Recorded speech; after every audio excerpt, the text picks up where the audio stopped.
a really question there. Like you have 18, you was doing a lot there and working a lot, but how about your like personal social life? You didn't have much that one? I still did. No, I still did. We you know what was really weird? My first year, so I was 16. My first year there, like all my friends stayed on at school, or they went to college, so they still had the summer holidays. So like summer holidays starting like the end of June, beginning of July time, and they're all on their summer holidays, and I went straight into work. I didn't have my last summer holidays from school, and they're like, "Hey Simon, we're going out now. Do you want to come out?" And I was like, "No, I'm working," and that was like the end of my.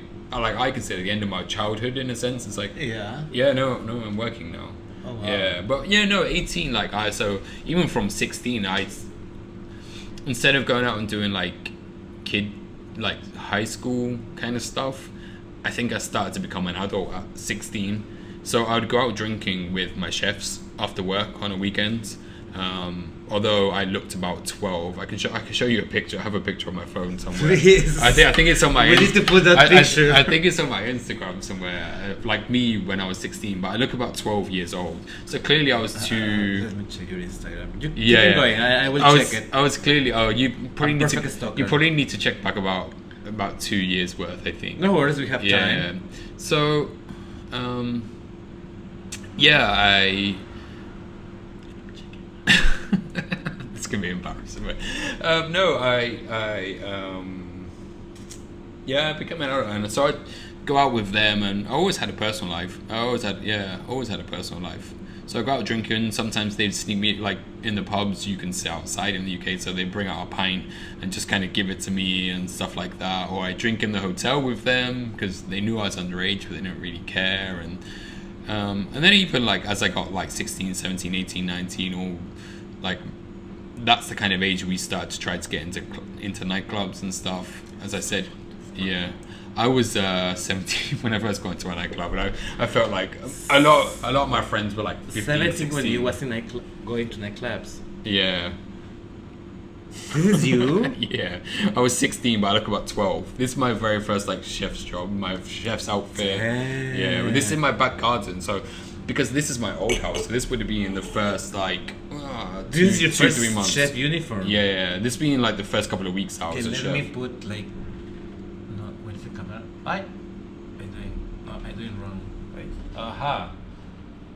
Don't appreciate it. Maybe I can close. Too wide that it just shines. No, I don't know how to put this back in the camera, so I will maybe put it in a slice in the video. But yeah, or you can check his Instagram. No, don't. Totally. Yeah. Is posted on 6th of July 2017. Oh really? Yes. Okay, so I think that's like 20 years since I've been a chef. Yes. Something like that. Yeah. But I look about 12 years old, with a Nick Carter haircut, if I'm not mistaken. Totally, right? Yeah. Totally, like super keto. Yeah. So so I had a really big. So we're out drinking most weekends, but because I was only earning £50 a week at that time, my friends would always come to my house because the nightlife was in the town where I live, not the town where they live. The best nightlife. So they come over, they bring over like cheap bottles of alcohol. Wow. We down that. Then we used to go to this. I remember we used to go to this bar, and it was £5, which is like 50 Hong Kong dollars, for 2 drinks. But so I'd always get a glass of wine, but it was kind of like this size glass of wine. It was massive, like 330. It was like half a bottle, and I would just neck them, actually down them. And so this was about like 9 o'clock in the evening, and then we go to this. That's perfect. But we used to go to this other club straight after that, like a nightclub, and then it was you pay £10 to get in, and then all your drinks are free. Oh wow! Yeah. So it's 100 Hong Kong dollars. What is that about? Yeah, right. Let's go. And then so we'd go in there and we just get absolutely annihilated. So we just do shots, like really cheap shots, really cheap. So yeah, we're out every weekend most of the time. Yeah. But that was good. You was training in the life, in real life. Yeah. How to be a chef and how to be a good drinker. Yeah. So totally makes sense. But the thing is though, so going back to what you said, like I was cycling, you must have been super fit. But the thing is, like after about 3 months of me moving, 3 months of me having this job, I moved very close to my hotel. Okay. My head chef would pick me up on the way, so I didn't drive this time. My head chef would pick me up on the way, And so I just stopped cycling. I just literally just stopped cycling. Yeah. And I lived so close to the hotel. He would pick me up, drop me off, and then eventually I learned how to drive. So I drive myself to work, and then of course beer comes into play as well. Alcohol comes into play. I was okay. This is what stuff. I went from this like stick. It would be thin guy- amazing if in one part of our podcast or our sessions we could make an album like a, how we start, what happened after, Yeah. and all the change cycle of Yeah. life like till what we are now. It will be amazing. It will be like a. Yeah, it will be. But that's So- interesting. And how about after that job for 4 years at the hotel? So after that, I moved to America for a year. Lived in Florida. But what I really wanted to do, probably around the age of like 16 when I first started my job, I wanted to do cruise ships. I don't know why. Probably I watched a TV program on it or something like that. I'm like, I want to do that. It's a way to see the world. Like even as a kid, I always got a bit bored of England. I always wanted to travel and meet other people, different cultures, blah, blah, blah, blah, blah, blah. So I was like, I want to do the cruise ships. So I thought, I knew early on that my job could take me around the world if I wanted it to. So I was like, cruise ships is a good way to start. And then I used to have this magazine. It's called Caterer Magazine. It was about like inside hotels and catering in general, but there'd always be like a jobs list. And I think Disney had just launched a new cruise line at the time. I think it's called Disney Wonder. So this would have been around year 2000, if I'm not mistaken, something like that. So I said, okay, I applied for that. And then they actually called. So I sent off my application form. There was no internet or email. It wasn't common in this time. So I sent off my application by phone. A few weeks later, they called me and they're like, really sorry, you need to be 21 to work on the cruise ships. I was only 19 at the time, I think, 18, 19 at the time. They said, we do have this other job in Disney World in Florida, do you want it? And I was like, yeah. Yeah. And then so I put down the phone and my mom was like, what happened? So you got the job on the cruise ship? I was like, no, I'm too young, but I think I just accepted a job at Disney. I wasn't sure if I accepted it.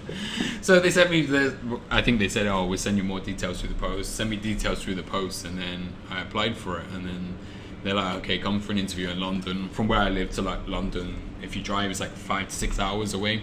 So I went up by train overnight and then went to the interview and they're like, but they actually told me, like, all you need to do is come to the interview as a formality, but you pretty much got the job. And I was like, oh, really? Because they really needed chefs at the time. So I was like, okay, yeah, you got the job. So I got delayed a few times. So this was... How old are you at the time? I would have been 20. Yeah, it's the year 2001 when I went there. So I know you can work out how old I am now. Yeah. And then... So, it's 20 years ago this year then, right? Yeah. So, I was meant to fly out in March, but things got delayed because of missing some paperwork and all that. And then I was actually meant to fly out the day after 9/11. Wow. Yeah. So, I've been delayed a few times. I was meant to fly, so I flew out like 1 week, one day after. And that was a bit surreal because I went to work in Disney and it was really quiet at the time as well. So... it was good because I got to ride all the rides a lot that was quicker. 2001, right? 2001, yeah. The 9/11. Oh my god, 9/11, yeah. I forgot about that one. Yeah, so I was meant to fly out the day after, and I was meant to fly into Washington where I think like the third or fourth plane crashed. Yeah. So I was meant to fly forgot totally about that sad, horrible experience for US. Yeah. So yeah, I was meant to go out that day, but then got out there and probably had like, because I never went to university or college or anything like that, that was probably like I was there for 1 year. It's probably like my university year really. So that was good fun. So you was working in a proper restaurant in Disneyland? Yep, in Disney World in Florida, yeah. In Disney World in Florida, yeah, okay. So it's like a British pub. So they have one part called Epcot. So Epcot's then split into two pieces. One is called Future World, which is kind of like technology of the future. And then the other one is called World Showcase. And they have like a lake in the middle, then they have 11 pavilions around the outside, and one of them is the UK. But they only employ people from those countries to work there, except for management positions. And they have this whole like cultural representation program going on where they just keep employing people for like a year contract to work there. And you was in charge of the kitchen or in charge of the section? I was because Disney have a different system, but I would guess I would be chef de partie. Okay. Yeah, so kind of in charge of hot section, but you'd still move around. But when I was there was me and another guy, again same age as me. I think he's a year older than me, doing the same job, same position. And when we were there, 2 of the full-time chefs got fired. So we got promoted to what they call prep chef, which would be like senior chef de partie, but we had no salary increase. You have more responsibility, more duty, but okay. We actually got promoted. So consider we were only there like as temporary staff basically for a year, but in that I think after about 4 or 5 months we got promoted to prep chefs. Yeah, so like senior chef de parties. That's good. Yeah. More responsibilities. Because both of us have a very similar work ethic. It's like, okay, if work needs done, we do it. If there's no work to be done, we will take time off and enjoy ourselves. I mean, we wanted to enjoy ourselves because we're in Florida for a year, right? And we wanted to enjoy ourselves, but that's amazing. You was out of your country at 28 years old, no? In totally 20 years old. Yeah. In totally different place without your parents, without no one else. So you must take care of yourself, no? Like when we are 20, sometimes we don't have that wonders or limits of the consequence of our actions. No? I must say it because in my 20s, history back, but it's pretty amazing. Yeah, but like I think for me, it's because I knew from the age of 13 I wanted to be a chef, so I just focused all my energy on. Okay, I just put in as much, because it's true to anything in life. However much effort you put in, you get more back from it, right? Yes. So because I knew from a young age, I was like, okay, let's do it. I was never concerned about money. When they said, okay, you have a promotion but no money, I was like, okay, this looks good for me going forward, because okay, I don't have money now, but when I go for a job interview in the future, it's only going to look good on me. You know what I mean? So. So you was exactly there for 1 year. Exactly 1 year, yeah. And then you moved to the cruise. No, then I went back to the UK for a little bit, and because I was 21 by the time I come back, I just did like a few kind of like I applied for the cruise again, but I don't think they were hiring at the time or something. I can't remember what happened. So it took like a year and a half, just kind of doing like temporary jobs, like working for an agency, and then I went 2003 onto Disney Cruise Lines, but one of the worst jobs I've ever had. So the dream job was one of the worst. One of the worst, yeah. But I don't know if it was the actual job itself. I mean, it was. I mean, I got there, so I was in Disney. The lowest level was commis chef, but they call it cook 2, cook 1, then prep chef. So I'd been in Disney for a year. I was a cook 1, got promoted to a prep chef. I can get the references to. Internal in Disney, I can get the references from them to show them, like, okay, this is what happened. I can get like a character statement from them, and then so I applied for Cook 1 again, and they're like, yeah, okay, no problem. And then my first day there, I met with the executive chef of the whole ship. He sat down, he's like, oh no, we're gonna put you in as a Cook 2, a commis chef. I've been a chef for like 7 years at this point. And I was like, oh, why is that? Because I said, I've been a cook 1, got promoted in Disney itself. And they're like, yeah, but you never worked on a cruise ship before. And I was like, but cooking is cooking. like I'm okay with that, but it's like, and then it was a bit hard because there was, I mean, a good thing was there was a load of different people from all around the world, but people seem to stick to their own, like, fellow countrymen, like where they're from, and their own departments. So I was the only English chef there. So it's like, so they never so it was quite hard to break into, like, it was all very cliquey on there. Yeah, like people didn't seem to interact that much. So for me, it's interesting that you told me all these small, big, all whole experience there, because at some point also I want to be in a cruise. Yeah. But I never get it. No. But now you told me that was a kind of a dream work, but then was our hardest position like yeah. It was the unique British there. I mean, there were other British chefs on there, but they all had very high positions. Okay. So they didn't hang out with me. They had stripes. So they didn't hang out with me. So they rested you for the position. They rested you for being British. So. Yeah, and then like most of the chefs were either like Filipino or from the Caribbean, and they all seem to hang out with each other. And I did have, when I first got there, I had friends that I knew on there from when I worked at Disney, but they were just leaving just as I got on the ship, and it was just like, yeah, it wasn't that friendly. But I always take a positive experience away from anything. Like working in Disney for general, I think I learned the best kind of service you can learn.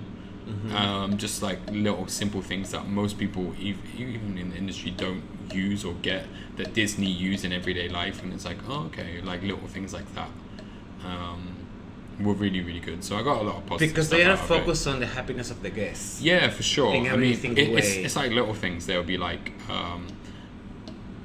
okay, if you ask me for direction, there's only two ways to point. So you can either use two fingers like this with a closed palm, or you can use four fingers like this with a closed palm.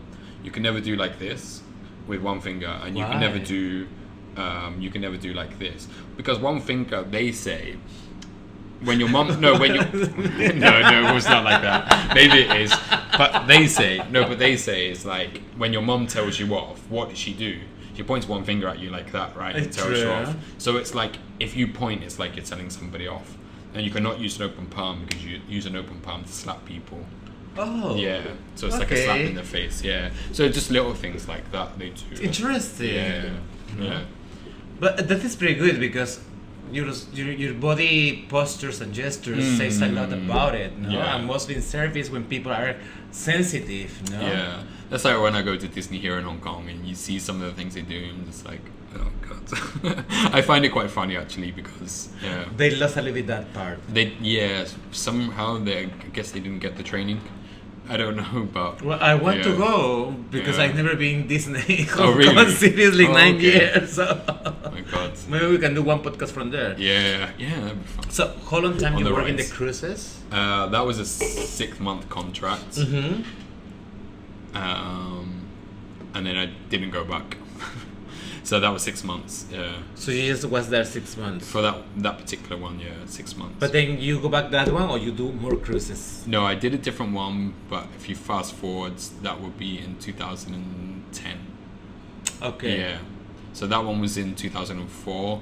So after almost 6 years, you and then 2010. Yeah. How many hours you was working as a kitchen staff in the cruise? It's normally 11 hours, but you normally end up working a lot more. Yeah, of course. Yeah. Because I mean, there's nowhere to go, right?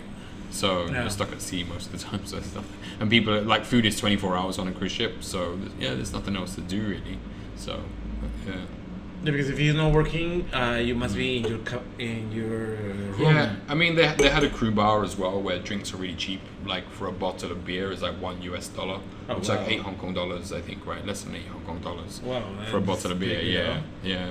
So things like that were cheap, and they'd have like special crew nights where all the alcohol was free and things like that. But it was a bit weird on Disney. They were a bit more strict with alcohol. So I worked for Cunard on Queen Mary 2 in 2010, and they were a lot more easygoing on the alcohol thing. I mean, they have laws that when you're at work, you're not allowed to have alcohol in your system. Yeah. Because you need to be, like, if the boat sinks, you need to be completely with it. But Cunard were not so strict about testing, but Disney were very strict. I could imagine that they're a bit more careful and more hard with the alcohol in your system, because let's put it that way, if in the cruise have some issue or accident or whatsoever, as a crew member you should be able to help the guests, right? Yeah. It's part of the safety procedure, which is I couldn't imagine that in a situation when you have a bottle of gin in your body, you are the first one to jump. Yeah, it's pretty wise, especially you didn't do the cruise ships. But there were a few people who committed suicide on the cruise ships. Not when I was there, but I knew of the people that commit suicide. Yeah, it can be a hard life. So I hear a lot about it. I never experienced, but it's interesting. The thing with this, because you're stuck inside a metal box. So when you have a good day, it's really, really good. Like, oh my god, this is the best job I've ever had. But when you have a bad day, it feels really, really bad, because there's nowhere to escape to. You can't just go outside and go for a walk, or go to your favorite restaurant, or go to the cinema, because that's not always available to you. So it's like when you have a bad day, it feels 10 times worse than what it does on land, I think. Wow. Yeah. So like, and the smallest thing sometimes can upset you, because it can be like a build up of things, and you're like, oh, I hate this place. But Yeah, it depends really. So, Yeah, but like I say, when you have a good day, you have a really good day though. It feels like the best job in the world. You know, you're in the Caribbean, you're up on the top deck in the crew part, you're drinking a Corona, the sunshine, you're like, hashtag life's amazing. Or you get some extra time off and you're walking around the Caribbean or something like that. You're like, you just go to a nice bar and sit on a beach or something, or it's like, yeah, this is the life. But so it can be good, but when you have a bad day, it's 10 times worse than when you have a bad day, because there's nowhere to escape to. There really isn't. And you know, just simple things like. But the good thing is, like, you do that one at least for 4 or 6 months, and then you can have a rest, and then if you want to do it back again. So normally you work 6 months and you have 2 months off. So, and the other good thing is you can save up a lot of money, because you don't really, when you're there, you don't really have anywhere to spend your money. Especially as a chef, you probably get some of the least time off as well.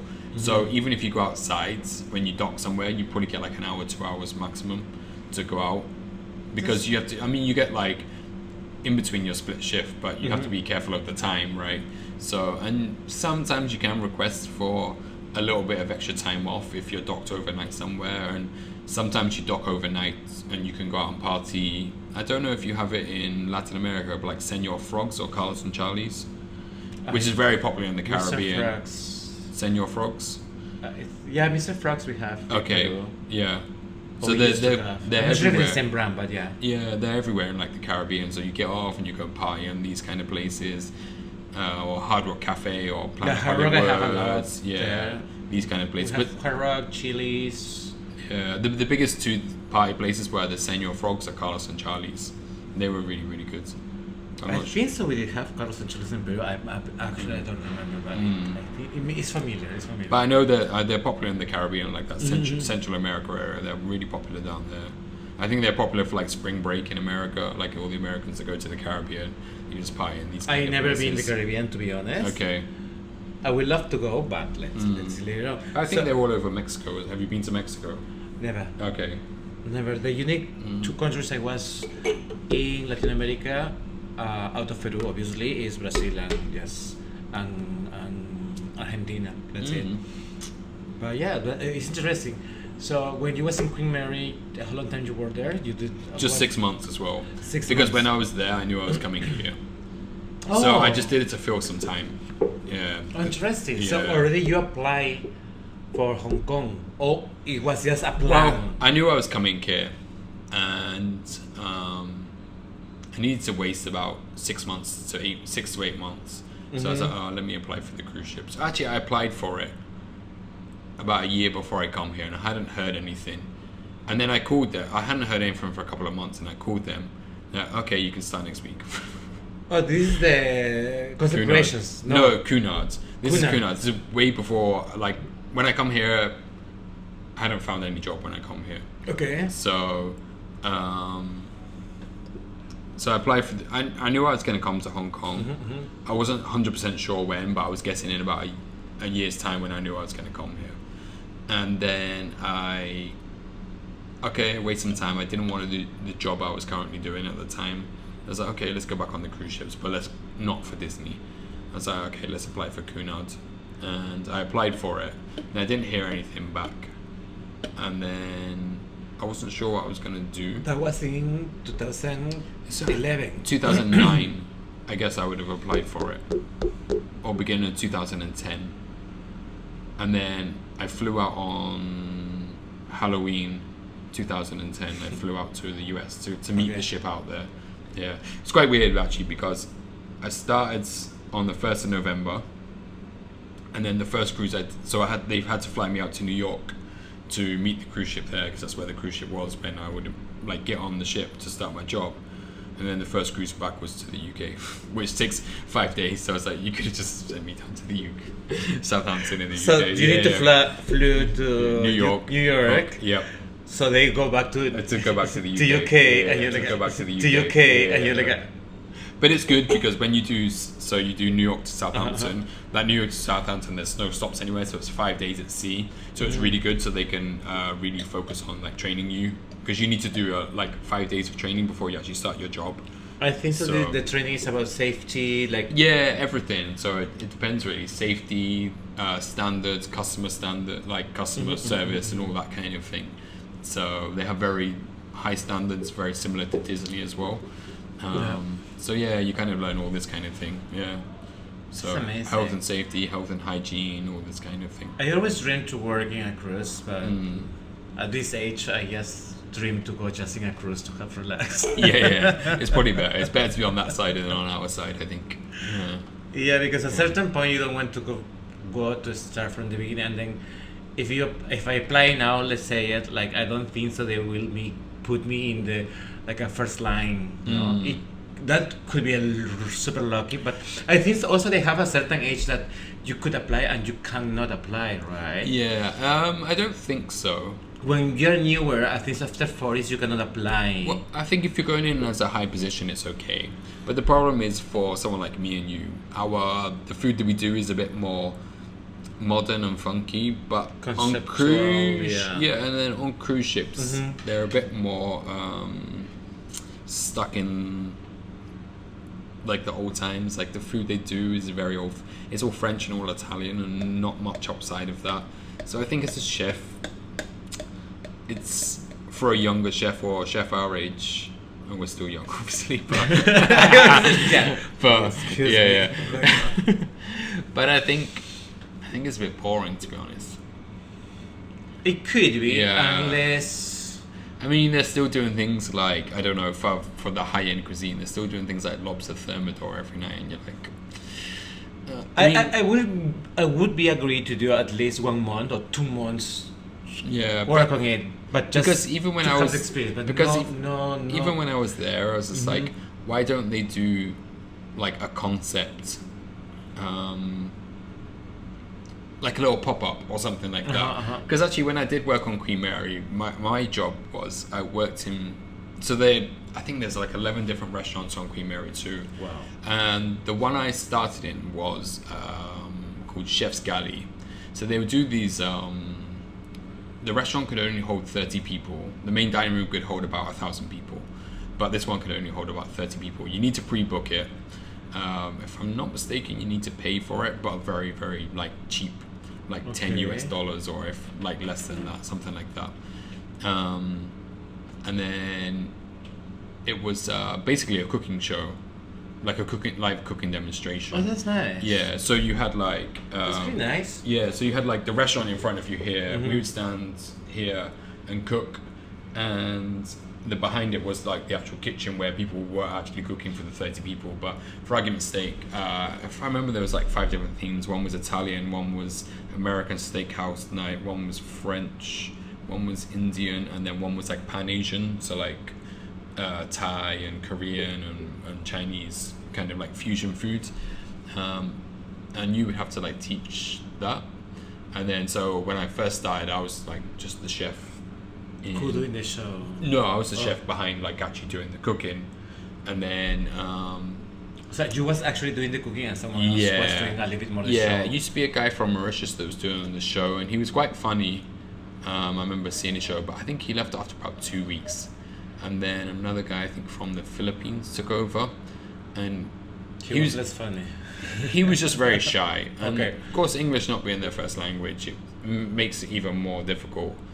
And they're like, after about a month of being there, they're like, Simon, you need to do this cooking show next week. Oh, he was like, finally, no, but the thing is, I was really shy at this time. I can't believe it. I know, genuinely. This is where I started to like come out of myself a lot more. I didn't talk to anybody, and like I traveled a lot and I met a lot of new people, but I wasn't super confident. Sorry that cut you a little bit, but to be honest, if you come in to El Cerdo and you start knowing Simon more, he's a showcase in between cooking, directing the kitchen, and talking, and make all the show. Like it's really doing 3 things at the same time, which is sometimes hard to do it. So like I kind of see you as a shy person. This is kind of where I learned it, but that's good. Yeah, I was like, so I didn't really talk. I wasn't that good at talking to customers. but they threw me into a situation, and I said like a no. boom, go. But the thing is, I said no to them. So I had one weekend. It was just really like, okay. So one of them was like American Steakhouse night. So if I'm not mistaken, was 3 courses. So the first course was like a salad, and stupidly, so it wasn't me that designed the menu or the shows itself. It's like, okay, the first course you're going to do is talk about how to make a Caesar salad, and I was just like, huh? It's like how. But the thing is, the recipe wasn't how to make the Caesar sauce either.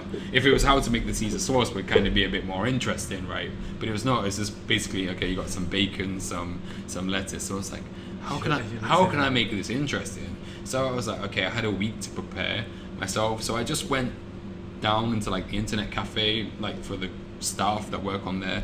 And I was like, okay, let me just research some history about a Caesar salad. Where does it come from exactly? So while I was making a Caesar salad, I would actually give them all this kind of information. And it was on that night we would do like so the main course was a steak, and they could choose what steak they wanted. We have about 5 different cuts, so I'd talk them about through all the different cuts of meat, and then we'd actually like cook one of the steak. I think I used to cook a fillet steak in front of them, and we used to do this thing like, so how do you tell if it's like rare, medium rare? So I used to do this thing with them. So that's nice. So I'd all get them to hold up their hand like this, and as soon as they hold up their hands, I'm like, guys, if you got questions after. So I don't know why. And then I remember one of the waiting staff that worked there, he's like, Simon, you just say the same jokes every week. And I'm like, I know I do, but for customers, it's the first time they hear it, right? Because of course you hear the same joke every week. But for customers, they're only sailing for a week. It's the only time they're ever going to hear it from me. And they're like, oh yeah, that's the point. And like customers could leave comment cards, and some of them were actually like, oh, Simon's actually funnier than the comedians in the main show. That's nice. And I was like, oh, that's really nice. So I think I did that for about 2 to 3 months, and I actually got like really, really like loads of really good comments about it. And I was like, okay, it really pushed me. And then they wanted me to take charge of another section, which is like on like a buffet kind of section. So I did that. Not boring. Yeah, but I was outside again talking to customers, and I still have some customers that I would speak to from that, because they were always wandering around the ship, and that I'm actually still in touch with now. I actually just messaged one of them yesterday. Oh wow! Like, or they messaged me, yesterday, and that's pretty amazing. Yeah, and that's from 11 years ago now. So it was good. It was interesting. It was fun, and doing that really like pushed me out of myself. So yeah, because when you say it, like I was shy to speak in public, I can't believe that one, because. But even when I come to Hong Kong, I was really shy, really shy. What changed? Yeah. The other one was D. You remember D? Oh yeah, D. Yeah, of course. From Saigon Ho. So yeah, and then after that I left there, and then I hadn't told my parents I was moving to Hong Kong. So wow. Well, I kind of spoke about it, but I hadn't like told them But knowing that you tell your parents like, oh, I'm moving to Florida, like this, like oh, I traveled to the next city. Well, that's the thing. So when I first moved to the US, like, so my parents took me to the airport in London, like I said, it's about a 5-hour drive from where they live.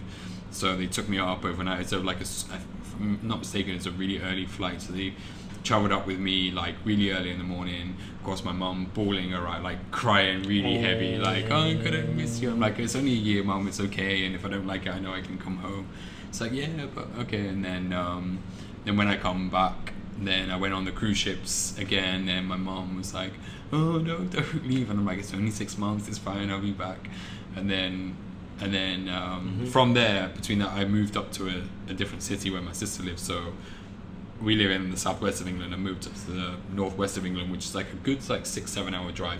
My mum cried then, and then she will cry. Yeah, and then and then I went on the cruise ships again, and she didn't cry as much, but she was still upset. But because we docked in the UK, my parents actually got a chance to come on the ship and see where I worked, and they're a bit more happy. And then when I left the cruise ships, I went back to their house, drop off all my stuff, pick up all the stuff that I needed. And when I arrived there, I'm like, just to let you know, in 3 days I'm going to Hong Kong. I booked my flight already.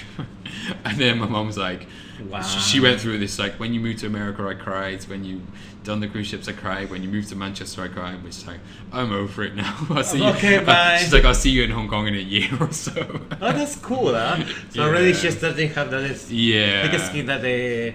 Yeah, she's like, I'm over crying now. So that's good. So I literally went back to theirs and they said, oh, I'm in 3 days. But what exactly was the reason, like, you want to be here in Hong Kong, or something interesting, or you just want to change totally continents because already you did something America? I come here in 2009 in the first place, and I really enjoyed it. Like, as a city, I come here on holiday. I was doing here in Thailand, and I really enjoyed it. I'm like, oh, it's such a nice place. It's like, I like just being around a lot of people, I think. Because also you're such a really Asian food lover, right? Yeah, but the thing is, there's a couple of things. Like, maybe I didn't realize at the time, but I think I fit in with the culture here better. Whether it's like the locals or or like the international people. Can we refill our drinks? Yeah, and then we'll talk about Hong Kong. Exactly. Okay. Let's do a bit of stop. Let's remake up, and we'll be back.